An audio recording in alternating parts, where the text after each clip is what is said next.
Hello friends, welcome back to our channel Swastik Amrutham. ఈరోజు పాలకూరను use చేసి ఒక మంచి రెసిపీ చేసుకోబోతున్నాము. పాలకూరను చాలామంది సలాడ్స్లో పచ్చిగానే వేసుకుంటూ ఉంటారు. అలా కాకుండా పాలకూరని ఉడికించి లేదా హాఫ్ బాయిల్ చేసి తీసుకుంటే హెల్త్కి ఇంకా చాలా మంచిది. ఈ చల్లటి వెదర్లో వేడివేడిగా పాలకూరతో సూప్ చేసుకుంటే రుచికి రుచి, ఆరోగ్యానికి ఆరోగ్యం. సో ఇవాళ మనం చేసుకోబోయే రెసిపీ ఇదేనండి. ఎన్నో న్యూట్రియంట్ వాల్యూస్ ఉన్న ఇమ్యూనిటీ బూస్టింగ్ పాలక్ సూప్. ఇక ఏమాత్రం లేట్ చేయకుండా ఈ పాలక్ సూప్ని ఎలా తయారు చేసుకోవాలో, దీనికి కావాల్సిన పదార్థాలు ఏమిటో చూసేద్దాము. అలాగే ఈ పాలక్ సూప్లో ఉన్న న్యూట్రియంట్ వాల్యూస్ని కూడా తెలుసుకున్నాము. Now let's begin the process. ముందుగా 2 కట్టల పాలకూరని శుభ్రంగా కడిగి సన్నగా కట్ చేసుకుని తీసుకోవాలి. కాడలను కూడా వేసుకోవచ్చండి, అవేమీ పారేయాల్సిన అవసరం లేదు. 4-5 వెల్లుల్లి రెబ్బల్ని సన్నగా కట్ చేసుకుని తీసుకోవాలి. మీడియం సైజులో ఉన్న ఉల్లిపాయని సన్నగా కట్ చేసి పెట్టుకోవాలి.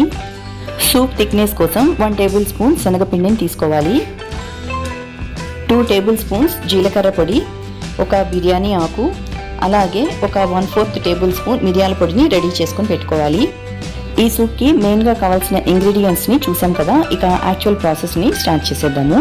స్టవ్ మీద ఒక బాండీ పెట్టుకుని బాండీ హీట్ అయిన తర్వాత 1 టేబుల్ స్పూన్ వెన్న కానీ నెయ్యి కానీ వేసుకోవాలి.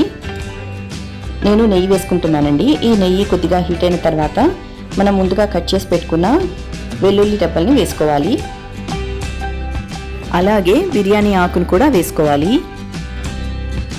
ఇవి కొద్దిగా వేగిన తర్వాత కట్ చేసి పెట్టుకున్న పాలకూరను వేసుకోవాలి. వీటిలోనే ఉల్లిపాయను కూడా ముందు వేసుకుని ఫ్రై చేసుకోవచ్చు, లేదంటే పాలకూర వేసుకున్న తర్వాత కూడా ఉల్లిపాయ వేసుకోవచ్చు, మీ ఇష్టం అండి. నేనైతే ముందుగా పాలకూర వేసుకుని ఫ్రై చేసుకుంటున్నాను. ఇప్పుడు రుచికి సరిపడా సూప్ మొత్తానికి తగినంత సాల్ట్ని వేసుకోవాలి. అలాగే చిటికెడు మిరియాల పొడి కూడా వేసుకుని అన్ని ఒకసారి బాగా కలుపుకోవాలి. అలాగే సన్నగా కట్ చేసుకున్న ఉల్లిపాయలను కూడా వేసుకుని వేయించుకోవాలి. ముందు చెప్పినట్లుగా ఉల్లిపాయల్ని ముందుగా ఫ్రై చేసుకుని ఆ తర్వాత ఆకుకూర అయినా వేసుకోవచ్చు, లేదనుకుంటే ఇక్కడ నేను వేసినట్లుగా ఆకుకూర వేగిన తర్వాత ఉల్లిపాయలైనా వేసుకోవచ్చు. ఎలా వేసుకున్నా బాగానే ఉంటుందండి, మీ చాయిస్. ఇప్పుడు అన్నిటిని ఒకసారి బాగా కలుపుకొని మూత పెట్టుకుని ఒక 3 to 5 మినిట్స్ పాటు కుక్ చేసుకోవాలి.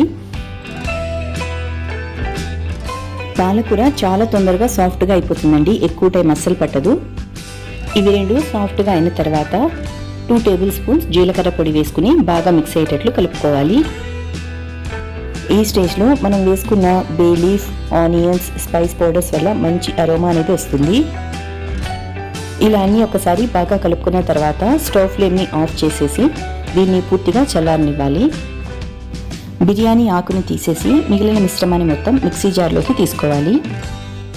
లిడ్ని క్లోజ్ చేసుకుని కొద్దిగా వాటర్ని యాడ్ చేసుకుంటూ మిక్సీ చేసుకోవాలి. ఈ మిశ్రమాన్ని వీలైనంత ఫైన్ పేస్ట్ లాగా ప్రిపేర్ చేసుకోవాలి. దీని కన్సిస్టెన్సీ అనేది ఇక్కడ చూపిస్తున్నట్లుగా ఉంటే సరిపోతుంది. స్టవ్ మీద తిరిగి అదే బాండీ పెట్టుకుని మనం మిక్సీ చేసి పెట్టుకున్న పాలక్ మిశ్రమానంతటిని ఈ బాండీలోకి వేసుకోవాలి. దీనిలోకి సరిపడా వాటర్ని పోసుకోవాలి. అలాగే మిక్సీ జార్లో కూడా కొద్దిగా వాటర్ పోసుకుని ఆ వాటర్ని కూడా దీనిలోకి యాడ్ చేసుకోవచ్చు. అప్రాక్సిమేట్గా నేను 4 కప్స్ వరకు వాటర్ని యాడ్ చేశాను. స్టవ్ ఫ్లేమ్ని సిమ్లో పెట్టుకుని 3 మినిట్స్ పాటు దీన్ని బాగా మరిగించాలి. శనగపిండిలో వాటర్ని కలిపి పలచగా చేసుకుని దీనిలోకి వేసుకోవాలి. అలా వేసుకోవడం వల్ల సూప్ కొంచెం థిక్ కన్సిస్టెన్సీలో వస్తుంది. ఆ క్లిప్ మిస్ అయిందండి, అందువల్ల చూపించలేదు. శనగపిండి ప్లేస్లో బియ్యపిండిని కూడా వాడుకోవచ్చు. మరగడం స్టార్ట్ అయిన తర్వాత 1/4 టేబుల్ స్పూన్ మిరియాల పొడి వేసుకుని కలుపుకోవాలి. మరొక 1 to 2 మినిట్స్ మరిగించుకుంటే సూప్ రెడీ అయిపోతుంది. పాలకూరలో విటమిన్ సి, బీటా కెరోటిన్ వంటి పోషకాలు ఉంటాయి. ఇవే కాకుండా ఇందులో పొటాషియం, ఫోలేట్ ఉంటాయి. ఇవి గుండెను ఆరోగ్యంగా ఉంచడానికి హెల్ప్ చేస్తాయి. పాలకూరలో విటమిన్ బి, ఏ, సితో పాటుగా మెగ్నీషియం, పొటాషియం, ఫాస్ఫరస్, కాల్షియం ఉంటాయి.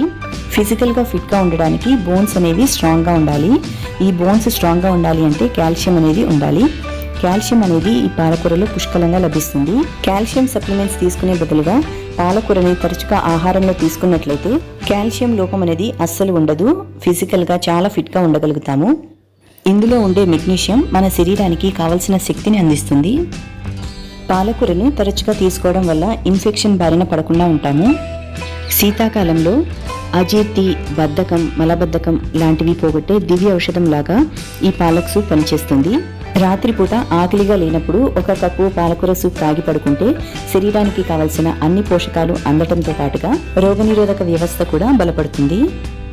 ఈ పాలక్ సూప్లోకి ఒక సినమన్ స్టిక్, 2 లవంగాలు, ఒక పావు టేబుల్ స్పూన్ అల్లం, అలానే ఒక 2 పచ్చిమిర్చి కూడా వేసుకుని స్పైసీగా చేసుకోవచ్చు. నేను పిల్లల కోసం చేస్తున్నాను కాబట్టి ఇది స్పైసీగా లేకుండా చాలా తక్కువ స్పైసెస్ని మాత్రమే యూజ్ చేశాను. బయట మార్కెట్లో దొరికే instant ready to cook soup use చేయడం కంటే ఇలా తాజా ఆకుకూరలను తెచ్చుకుని ఇంట్లోనే హ్యాపీగా హోమ్ మేడ్ సూప్ తయారు చేసుకుంటే రుచికి రుచి, ఆరోగ్యానికి ఆరోగ్యం మన సొంతమైనట్లే. సూప్ బాగా మరిగిన తర్వాత సర్వింగ్ బౌల్లోకి తీసుకుని హాఫ్ చెక్క నిమ్మకాయని పిండుకోవాలి. నిమ్మకాయని పిండుకోవడం వల్ల సూప్ పుల్లగా చాలా టేస్టీగా ఉంటుంది. మీరు వద్దనుకుంటే ఇది స్కిప్ చేసుకోవచ్చు.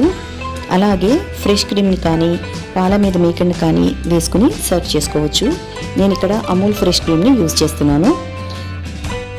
వర్షం పడుతున్నప్పుడు లేదా వాతావరణం చల్లగా ఉన్నప్పుడు వేడివేడిగా ఈ సూప్ని తాగుతూ ఉంటే కమ్మగా, గొంతుకి హాయిగా ఉండి ఆహా అని అనిపించక మానదు. సో ఇంతే అండి, చూశారు కదా ఎన్నో న్యూట్రియంట్ వాల్యూస్ ఉన్న పాలక్ సూప్ని ఎలా తయారు చేసుకోవాలో, దాన్ని తీసుకోవడం వల్ల కలిగే బెనిఫిట్స్ ఏమిటో. సో మీరందరికీ ఈ వీడియో తప్పకుండా నచ్చిందని ఆశిస్తున్నాను. ఈ వీడియో కనుక మీకు నచ్చినట్లయితే లైక్ చేయండి, షేర్ చేయండి, సబ్స్క్రైబ్ చేయండి. అంతేకాకుండా ఈ సూప్ని మీరు కూడా ప్రయత్నించి మీకు ఎలా వచ్చిందో మీ ఎక్స్పీరియన్సెస్ కమెంట్ సెక్షన్లో తప్పకుండా తెలియచేయండి. Thanks for watching friends.